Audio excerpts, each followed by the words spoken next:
একটা বেঞ্চে আওয়ামী লীগের লোকেরা বসে, আরেকটা বেঞ্চে বিএনপির লোকেরা বসে। পলিটিক্যাল তর্ক করা এটা আমাদের মজ্জাগত। রাজনীতির সমস্যা আমাদের আছে, এই বরাবরই আছে, আজকের না। 150 বছর আগে যখন ব্রিটিশরা এখানে শাসন করতেন, তখন ওই একই আবার রবীন্দ্রনাথ আনতে হয়। রবীন্দ্রনাথ বলছেন, কাগজ নেড়ে উচ্চস্বরে পলিটিক্যাল তর্ক করে, মাথায় ছোট বহরে বড় বাঙালি সন্তান। পলিটিক্যাল তর্ক করা এটা আমাদের মজ্জাগত। আমরা আপনার চায়ের দোকানে বসে রাজনীতির কথা বলবো। আপনি গ্রামে, আপনারা ঢাকার মানুষেরা জানেন কিনা যাই না, তো আমার মনে ছাত্ররা অনেকেই গ্রাম থেকে এসছে, যারা অনেক ছাত্র দেখতে পাচ্ছি আমি। গ্রামে গেলে দেখবেন গ্রামের রাস্তার পাশে একটা বাজার, বাজারের পাশে ছোট একটা ঘুমটি ঘর বলি আমরা, চায়ের দোকান থাকে। সেই ঘুমটি চায়ের দোকানে আপনার লাল চা কেউ চিনি দিয়ে খান, কেউ দুধ দিয়ে খান, বলে দেয় আবার এই একটু মালাই মেরে দিও।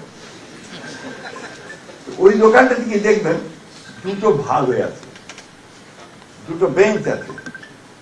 একটা বেঞ্চে আওয়ামী লীগের লোকেরা বসে, আরেকটা বেঞ্চে বিএনপির লোকেরা বসে। আমি সত্য ঘটনাটাই আপনাদের সামনে বলছি। আজকে আপনারা আমাদের সামনে যারা বসে আছে, আপনারা সবাই অত্যন্ত আমার শ্রদ্ধেয় পণ্ডিত ব্যক্তি, এবং এই দেশের ধর্তাকর্তা। আপনার সমস্ত নীতি নির্ধারণ আপনারা করেন, আপনারা সেই নীতি নির্ধারণে সব সহযোগিতা করেন। আমার সামনে অনেক সফল ব্যবসায়ীরা আছেন, যারা এই দেশে ব্যবসা করে দেশকে মাফ করবেন অনেক ওপরে টেনে তুলে নিয়ে যাচ্ছেন। কিন্তু যে মানুষগুলো ওই গ্রামে একেবারে রোদ্রে ঘামে ভিজে কষ্ট করে যে ফসলগুলো ফলাচ্ছে, কাজ করছে, যে শ্রমিকটি, মহিলাটি, মেয়েটি, সেই আপনার সেই গার্মেন্টসের ফ্যাক্টরিতে গিয়ে মাত্র 15,000 টাকার বেতনে যে কাজ করছে, তাদের কথা আমরা খুবই চিন্তা করি না।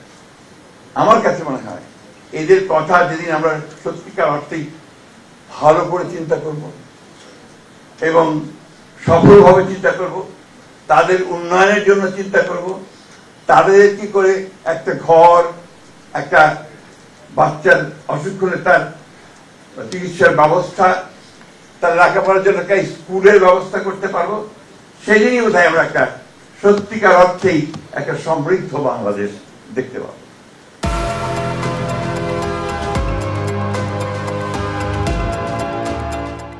এটা হচ্ছে আমার আকাঙ্ক্ষা।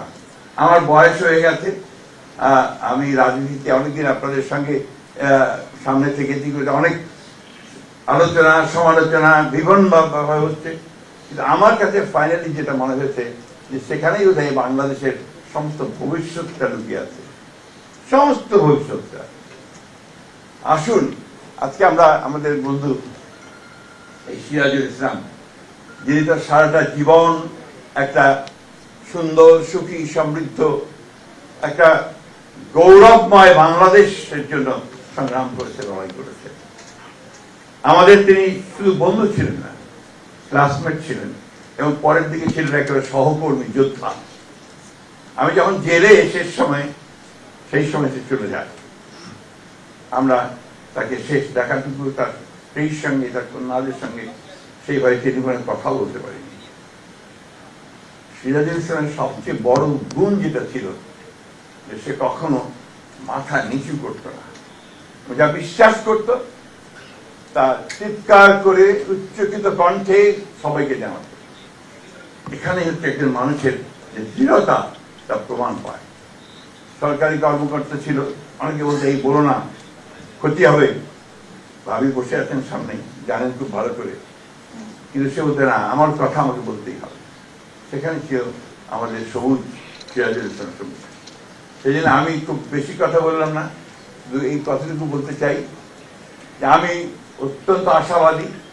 আমি বিশ্বাস করি যে আমরা সবাই যদি আজকে